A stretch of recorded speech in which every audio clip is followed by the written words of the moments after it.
The 6th chapter of Pirkei Avot is called Kinyan Torah. Kinyan Torah means the acquisition of Torah, how to acquire Torah. Torah is acquired, the Mishnah says, the Torah is acquired in the following ways. You got to do certain things, certain disciplines, certain behaviors in order to acquire Torah. And it's not easy. So we say on Rosh Hashanah, one of the things that we describe God as doing, and we praise Him for it, and we ask Him to do it for us, we say, L'kainei avodov badin. God acquires His servant in a time of judgment. What does it mean to acquire something? What does acquisition mean? Torah is great, greater even than royalty, because royalty can be acquired in 30 ways, but Torah is acquired in 48 ways. In other words, 48 steps to the acquisition of Torah. What does acquisition mean? There's the concept of transportation. You take this thing from here and you move it to there. You've changed its location. That's called carrying. Transporting, moving. Acquiring means the thing can stay in the same place, but it used to be yours, now it's mine. It changes ownership, not necessarily location. So the change of location is merely a matter of movement. Acquisition means it changes ownership. It wasn't mine, now it is. How do I acquire? Well, I got to buy it, I got to pay for it, I got to haul it away, I got to do something to make it mine, and then it changes ownership. It doesn't belong to its previous owner, it now belongs to me. What does it mean that God acquires? In the Rosh Hashanah davening, we say God acquires His servants in a time of judgment. In other words, when I'm in trouble and I'm like being sold on the open market, I'm asking God to acquire me, ransom me, buy me off, buy me out, buy me. Make me yours because I don't want to belong to the bank, to the loan shark. But what does it mean that God has to acquire? Isn't everything His? So what does it mean to acquire Torah? We are told over and over again, one of the first things we're taught as children, the first thing we're supposed to say when we begin to speak, is that Torah tziva lanu Moshe morasha kihilas Yaakov. That the Torah which Moshe brought to us is an inheritance to every Jew. Now what does it mean, acquire Torah? It's mine. I've inherited. So what does it mean to make something yours? We could spend a year on this. What's the word for acquire? Kone, kinyan. A person can study Torah all his life and never acquire it. He knows it, he understands it, he hasn't acquired it. It's never become his. It's a thing. It's a religious obligation. It's a nice study. It's a brilliant, but it's not his. He and the Torah have remained two separate things. Torah belongs to God, Torah belongs in heaven, and I am me. Got my own problems. Two separate things. I had a famous expression somebody said to, I think it was the Alter Rebbe. Somebody said, I've learned the entire Torah. And the Rebbe said, yes, but what has the Torah learned you? You learned it. What has it learned you? Have you made that connection? Has it become you? Or is it something you study? Or even master? But it isn't you. How can Torah belong in heaven if Moses won the argument that it belongs here? But we're talking about how people feel in people's experience. There are people who study Torah and never make that connection. So what does it mean to acquire Torah? It's like when women say to men, "You don't get it." And we're still figuring out, what are they talking about? Don't get what? I don't get what I don't get. What am I not getting? Whatever it is, I've heard about it. We've talked about it. What do you mean I don't get it? It's not that I don't know it. I don't get it. There's a huge difference. I know what you want, but I don't get it. Which means it hasn't become me. I can do it for you if that's what you want, but that means you don't get it. It's not that God wants us to study His Torah. Even though it's a big mitzvah, the biggest mitzvah, the mitzvah of all mitzvahs, that's not the point. You don't get it. It's not that He wants you to study His Torah. A father wants his children to get along. If one son says, I'll give your son some of my food. Your son? He's your brother. You don't get it. If you give your brother some food, you're not doing the father a favor. Or if you are, then you don't get it. He doesn't want you to do his other son a favor. He wants you and your brother to get along. He wants you to feel like a brother to your brother. Not to do him a favor because you have the same father. So, acquiring means becoming one. Not just moving it from one place to another. So you can move the Talmud into your house and put it on your shelf. You don't get Torah that way. You can study it and memorize it and master it and repeat it. You don't get it that way.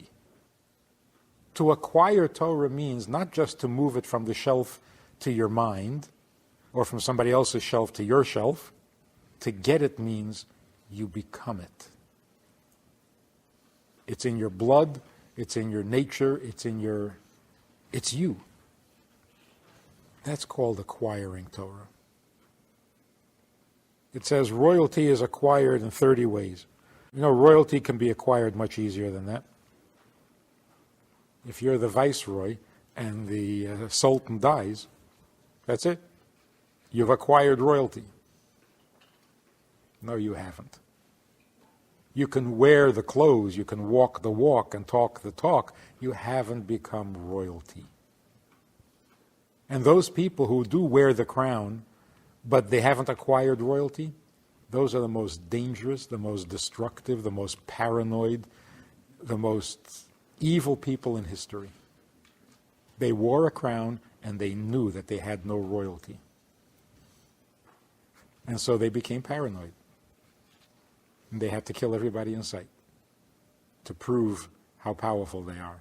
Those who have real, true royalty don't have such paranoia, and they don't have to prove anything. So, to get royalty takes 30 steps. You can't just put on a crown and make like a king. To get Torah also takes 48 steps, because you have to get it. You have to acquire it. It has to become you. So, for example, a person learns something in the Torah, and a month later, he's asked about it, and he forgot. You forgot? Then obviously you never got it. You can only forget a thought, a subject, an idea. You can't forget who you are, unless you have a disease. You don't forget who you are. If the Torah became you, then there is no forgetting. So to acquire Torah means it becomes you. It's no longer a subject. It's no longer an idea. It's no longer a commandment. It's no longer a teaching. And this is, I think, a very painful and crucial. Some guy said to me, he had been studying a little bit of Torah. He was new to it, but he was intelligent, he was diligent, and he really went to it. He got a lot of knowledge in a very short time. And he tells me the following. His daughter had some questions, teenage daughter, She had some questions when they were sitting at the table on Shabbos. And something about creation, about God. And he said like this. He said to her, everything that happens with a divine plan. Since there's only one creator, there's only one force in the universe, everything must come from there. So it's not possible that something could happen that God didn't cause, aside from sin, because he gave free choice. But events cannot possibly be coming from any other source other than God, because if there is another source, then there's another God. That's idolatry. A little off the subject for a moment. This guy on the radio was being interviewed, a rabbi, I don't know from where, and they said to him, so how do you reconcile the tsunami with your belief in God? And he said, I'll tell you, at first I was very upset with God. Why would he cause so much suffering? But then I found out it was an earthquake. Oh, an earthquake. Oh, okay. It was just an earthquake. So who makes earthquakes? Well, the pressure under earth. That's idolatry. So he explained to his daughter that divine providence means that no accidents happen, nothing happens for no reason or for reasons other than God's reason. So therefore, whatever happens, we should believe that it's for the good. He repeats this to me after Shabbos. And he says, so that was pretty good, no? What do you think of my Dvar Torah? What do you think about my Torah teaching for the day? It's very upsetting. If you tell me what the word kadosh means, that's a Torah thought. That's a Dvar Torah. When you tell your daughter that there's a God who runs the world, why do you call that a Dvar Torah? Is that a quote from somewhere? Is that like from Reader's Digest's quotable quotes? Deep thoughts? There is a God, he runs the world, and nothing happens without him. That's a Torah teaching, or is that a fact of life? See, if you call it a Dvar Torah, you don't get it. It is Torah. It's not you. It's not how I think, it's what Torah says. You don't get it. After all these years, 3,000 years of studying Torah, and we're still treating it like a thought, an idea. You don't get it. Describing yourself, or are you describing something other? What says in Torah is you or something you know, or something you study, or something you believe, or something you worship. Then you haven't acquired it. You're just moving it around from place to place. We ask God to acquire us. Why does God need to acquire us? Aren't we his? Everything is his. We don't want that. We want to be acquired. Acquired implies something personal. If it's impersonal, then it's not an acquisition, it's just an accident, a fate. So, look, if I'm Jewish, well, then I'm part of the Jewish people. Yeah, but that's not called acquired. I want to be acquired. To be his. When does this have to happen? When do I really feel a need to be acquired? When I've drifted away. When I haven't been acting like a member of the chosen people. When I haven't been acting or feeling like I belong to him. And I've started to belong elsewhere. And I can't say in all honesty, I have no other king than you. Ein lanu melech ela ata. I can't say that. I have many kings, many interests and forces and influences that make demands on me, and I feel I have to obey them. I gotta go to work. I have to. I got many kings. So that's when I feel a need to ask God to acquire me. Buy me back. Make me yours again, because I belong to the wrong place or to too many places. That's what it really feels like. If a man does something really bad to his wife or against his wife, and then he says, "Can you take me back?" What's the question? How hard is it to take somebody back? Well, yeah, you can let me back. That's not what I'm asking. I'm asking, can you take me back? That's called getting it. That's called acquire. Not just allowed to be. So this will explain an amazing thing in the Pirkei Avot. 48 things you have to do in order to acquire Torah. Let me give you an example of, not all 48, but some of them. A minimum of business activity, a minimum of worldly matters, a minimum of worldly pleasure, a minimum of sleep. That's redundant, because that is definitely a worldly pleasure. A minimum of conversation, a minimum of laughter, slow to anger, faith in the sages, claiming no credit for your own achievement, loving the ways of righteousness, not being arrogant with learning, not being quick to make halachic decisions, judging others favorably, on and on and on. 48 different things. Difficult, demanding things, great sacrifices. And it gets more difficult as it goes along. The 47th, properly understanding the intent of what he learns. 48, quoting a teaching in the name of its author. So the Rebbe asked, quoting a thing in the name of its author? That's just honest. If you don't, it's plagiarism. This is one of the great virtues that are necessary in order to acquire Torah, and it's the 48th? The ultimate? Doesn't seem to be so impressive.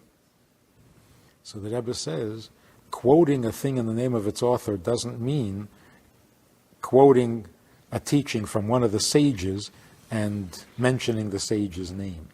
The 48th quality of acquiring Torah is the foundation of all the others. Quoting a thing in the name of the author means, while you study the Torah, remember its author. Not the rabbi who said it, God who gave the Torah. Because if you have all 47 attributes, all 47 virtues, but you forget whose Torah this is, you don't get it. You don't get anything. And that's hard to do, by the way. That's asking a person to go beyond his nature. Because the study of Torah is a very demanding mental discipline. You can't sleep, you can't spend time with food, you can't be distracted, It's a very intense discipline. Now, who would go for that? Who are we talking to? We're talking about somebody who is intellectual, who loves to study, who is going to immerse himself to this degree in the pursuit of knowledge, studying with friends, with teachers, with students, in order to get a clearer, better, deeper understanding of the subject. He is mastering the subject. He is sacrificing. He is losing sleep. He's giving up pleasures. For him to constantly be aware that this is God's Torah goes against nature. And yet that's the only way you get it.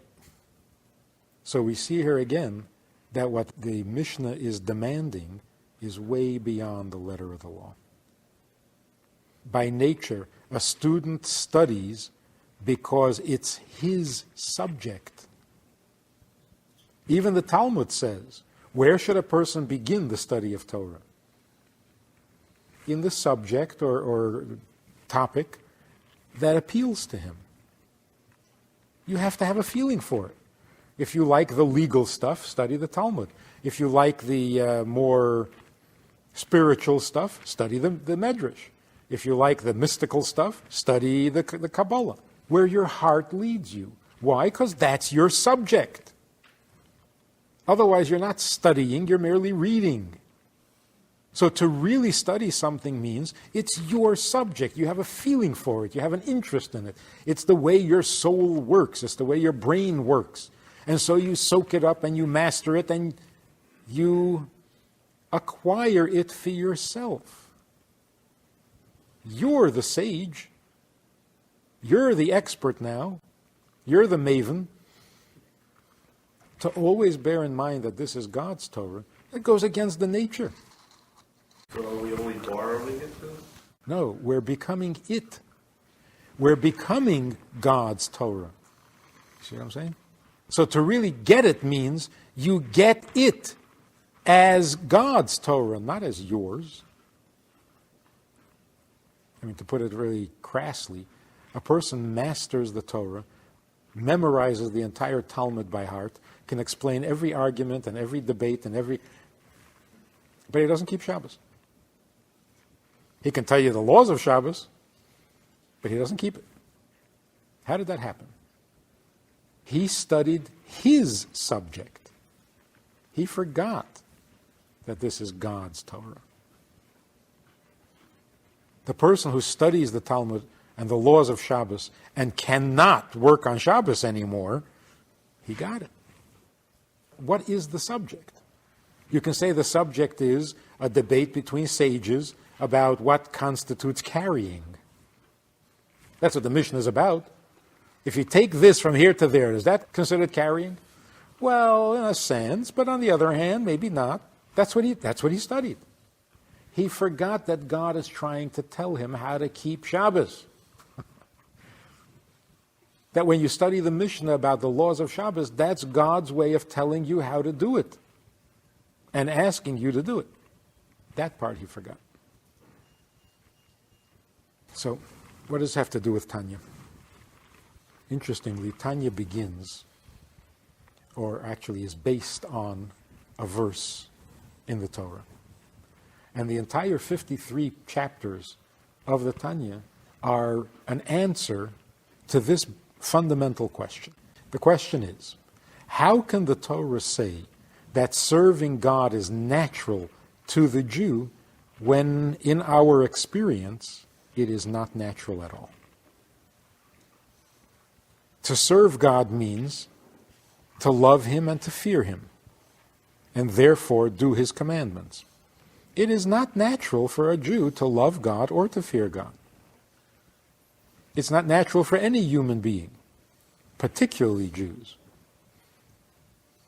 because we don't offer our love or our fear easily. We are stiff-necked people. So God says, thou shalt make no graven images, and we say, yeah, a little cow can't hurt.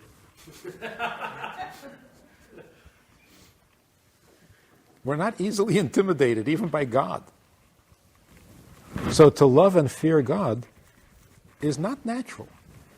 So to explain what the Torah means when it says that it is natural, and how is it natural when our experience doesn't bear that out, that took 53 chapters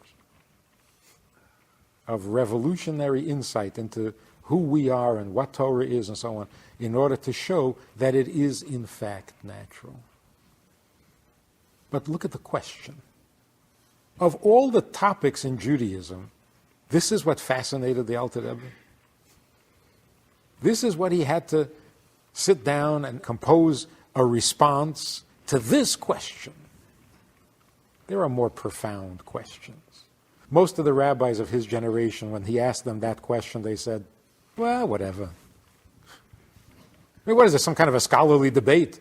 It says it's natural. It's natural. Well, it's not so natural. Okay, I mean, come on, big deal. Who cares? And the Alter Rebbe makes this the basis of his entire book. And for writing this book, he has to sit in jail under the threat of a death penalty for 53 days Because he's answering this question?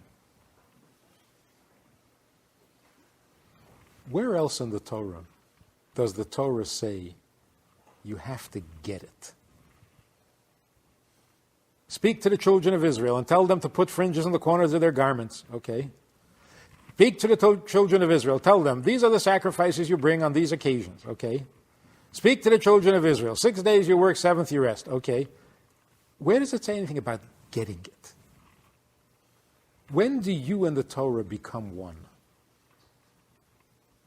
When the Rebbe read that line, it is close to your heart and natural for you to serve God, the Rebbe said, that's what I'm looking for. In other words, we have to get it. But how do you get it? It's not natural.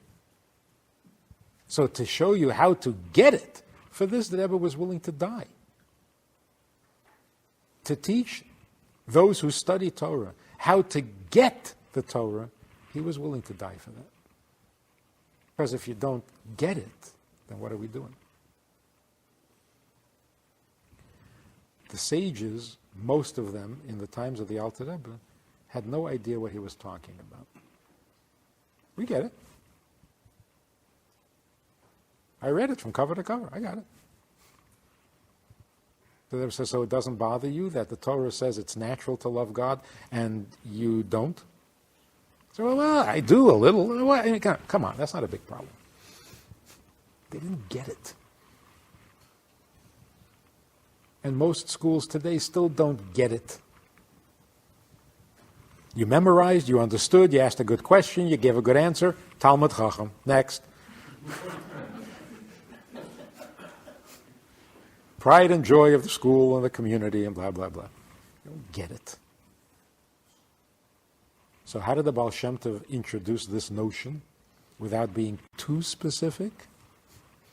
He said, a simple Jew who was not a scholar can be close to God also, in his own way.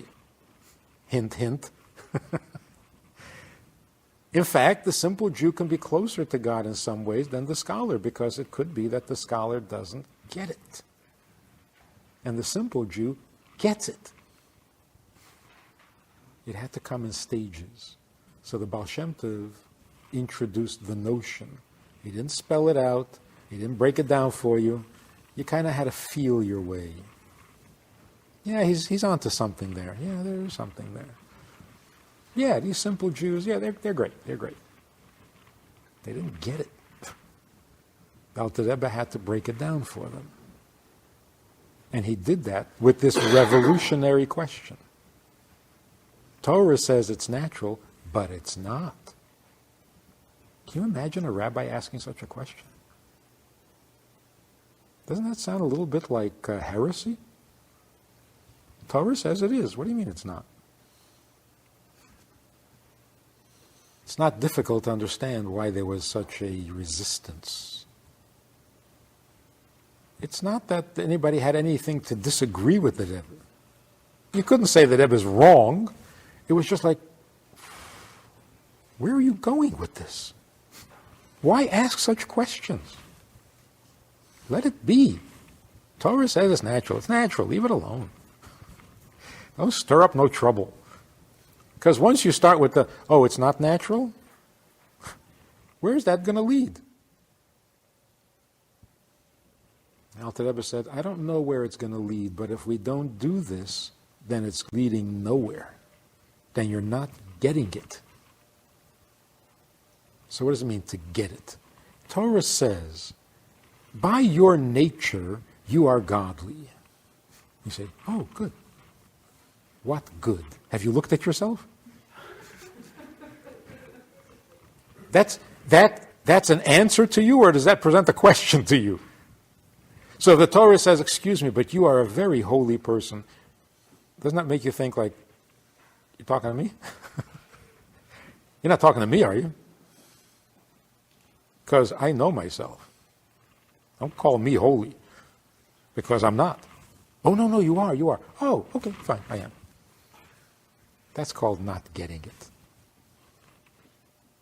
If the Torah says you're holy and you know you're not, you've got a serious problem. And you can't say, well, I guess I was wrong.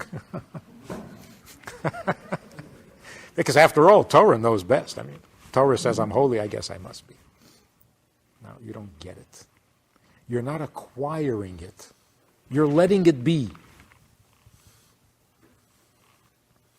And I've heard rabbis sitting and giving Talmud classes, and somebody says, but it's not like that. But what does that mean? It's not like that.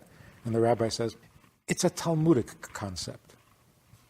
What exactly does that mean? It means it may not be true in life as we know it, but in Talmudic it's according to the Talmud, it's true. Yeah, but it's not true in life. No, that's all right. It's all right. Things like the Talmud makes statements about nature. The black sheep always walks in front of the herd, of the flock. Black sheep always walk in front of the white sheep. And there's a reason for that. The reason is because when God created the world, first there was an evening, then there was a day. So dark comes before light. So the dark sheep walk in front of the light sheep. So somebody said, is that true? Really? Black sheep walk in front of the white sheep? And this teacher said, Talmudically. In other words, if the sheep study Talmud, then they would know that the black one is supposed to walk in front. But study Torah all your life and you don't get it. If your experience and what Torah says are at odds, what is your response to that? Let it be? Take it on faith? You don't get it. It's like somebody's trying to get through to you, and somebody's saying, listen, I'm very upset about this thing. And you say, all right, whatever. That's an answer? You don't get it. Actually, as long as we're on the subject, we were driving back from Northern California after Pesach a couple of years ago. We drove through the northern states. They were not as beautiful as they could be because it was early. It was still, early spring. But it's a beautiful country up there. So we drove through antelope farms, bison farms. So we went off the road a little bit to see all these sights. And in one place we were trying to see the antelope, but all we got to see were the sheep. Black sheep walk in front of the white sheep. And if once in a while a black sheep gets verblunget, well, that's what they call them, black sheep. But what we saw, and it struck me. It's like, look, there were only 2 black ones, and there were 30 white ones. The black ones would not let a white one get in front of them. Because first there's an evening, then there's a day. And sheep don't sin. If that's the way it's supposed to be, they get it. But even if in actual fact, the black sheep did not walk in front of the white sheep, you got to explain it. You can't just say, well, Talmudically. What does that mean? Then what happened? If they're supposed to be in the front, how did they end up in the back? Explain it. Ask the question. Look up the commentaries. Do something. Don't just pass it off as, well, it's a Talmudic thing. Because then you end up saying, did God actually speak to Abraham and tell him? Well, it's a biblical thing. Is it really Rosh Hashanah in 2 weeks? Well, according to the Jewish calendar. In other words, nothing about Torah, God, Judaism has anything to do with reality. It's just one of those things. Don't get it. The whole point of Torah is to acquire it. It's not something that stands on a shelf. Why did God commit a fraction of Torah to writing. A fraction.